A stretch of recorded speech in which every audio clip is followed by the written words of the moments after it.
Assalamualaikum warahmatullahi wabarakatuh. Saya Abdul Rahim Razman. Saya Muhammad Akmal Irfan bin Kamal Suhaimi. Kami berdua merupakan wakil daripada ahli kemuliaan kami yang terdiri daripada Aizat, Iskandar dan juga Satya, ingin menerangkan berkaitan group assignment Ecomat 3213. Jadi soalannya berbunyi, sebuah firma menggunakan dua input, buruh yang ditanda sebagai L dan juga modal yang ditanda sebagai K untuk menghasilkan produk. Jadi kita boleh tengok equation asal dia merupakan Q sama dengan L kuasa 1/2 dan K kuasa 1/2. Dan seterusnya kos buruh ialah RM RM8 seunit dan kos modal ialah RM RM2 seunit. Firma mahu menghasilkan tepat 100 unit output pada kos minimum. Soalan A, rumuskan fungsi kos dan fungsi kewangan. Jadi untuk fungsi kos, kami mendapati bahawa fungsi kos sama dengan 8L dan 2K. 8L ialah untuk L ialah buruh, manakala 2K adalah untuk modal. Dan fungsi kewangan L kuasa 1/2 dan K kuasa 1/2 sama dengan 100. Kita akan teruskan lagi dengan soalan B, iaitu kita akan masukkan dulu buruh. Buruh ni dia sama dengan 8. Lepas tu kita akan teruskan dengan modal pula. Modal sama dengan 2. Lepas tu kita akan teruskan dengan fungsi kos. Fungsi kos kita akan ambil dulu buruh sama dengan 8 didarab dengan buruh, kemudian akan ditambah dengan 2 darab dengan modal. Kita akan dapat fungsi kos. Dan untuk fungsi pengeluaran kita ambil sama dengan, lepas tu kita akan tekan square root. SQRT adalah square root dan kita akan ambil buruh iaitu modal 8, kita akan tekan darab didarabkan dengan modal 2 dan kita akan dapat 4. Untuk fungsi pengeluaran dia, sasaran output 100 yang diberi dalam soalan.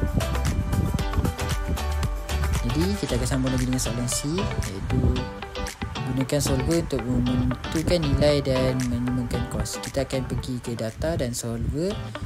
Kita akan ambil kita akan resolve dia dahulu. Kemudian kita ambil fungsi kos dia, kita akan letak dekat set objektif.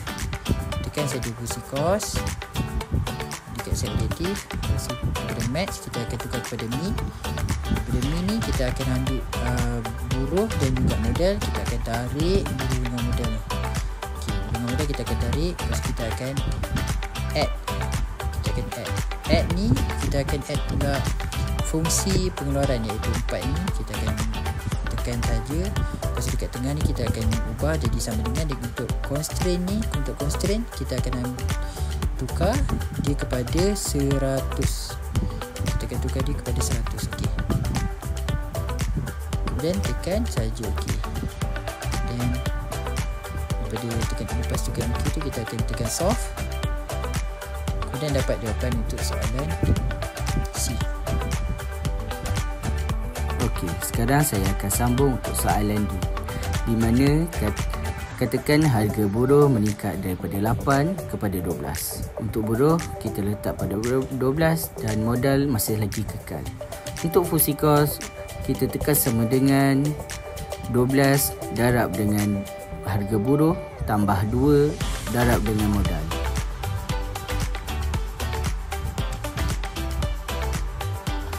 Untuk fungsi pengeluaran tekan sama dengan square root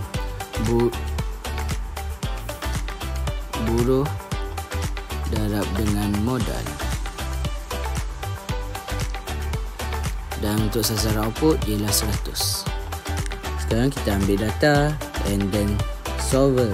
Macam tadi juga, we set order first sekali. Atas sekali set objektif, isi fungsi cost, max tukar kepada min, change variable cell, ambil buruh dan modal. Lepas tu tekan add untuk cell reference. Letak fungsi pengeluaran.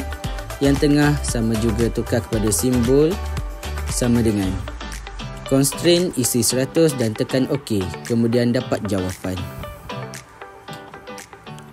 Untuk huraian bagi soalan D, apabila kos buruh meningkat, firma akan mengurangkan penggunaan buruh dan meningkatkan penggunaan modal. Untuk soalan E di mana sasaran output meningkat daripada 100 kepada 160. Pada buruh harga RM8, modal 2, dan untuk mencari fungsi kos tekan sama dengan 8 darab dengan buruh tambah 2 darab dengan modal.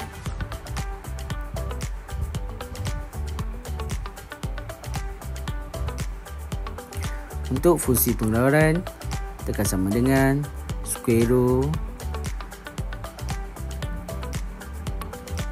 buruh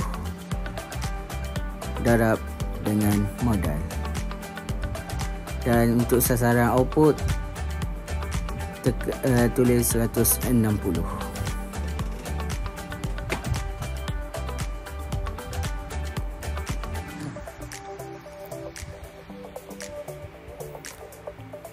Kita ambil data and then solver. Macam tadi juga reset all first sekali, atas sekali set objektif, isi fungsi cost, max tukar kepada min, changing variable cell, ambil buruh dan modal. Lepas tu tekan add. Untuk cell reference letak fungsi pengeluaran yang tengah sama juga tukar kepada simbol sama dengan constraint, isi 160 dan tekan OK, kemudian dapat jawapan ini.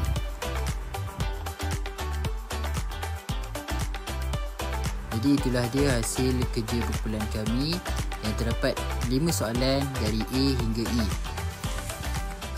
Sekian, terima kasih.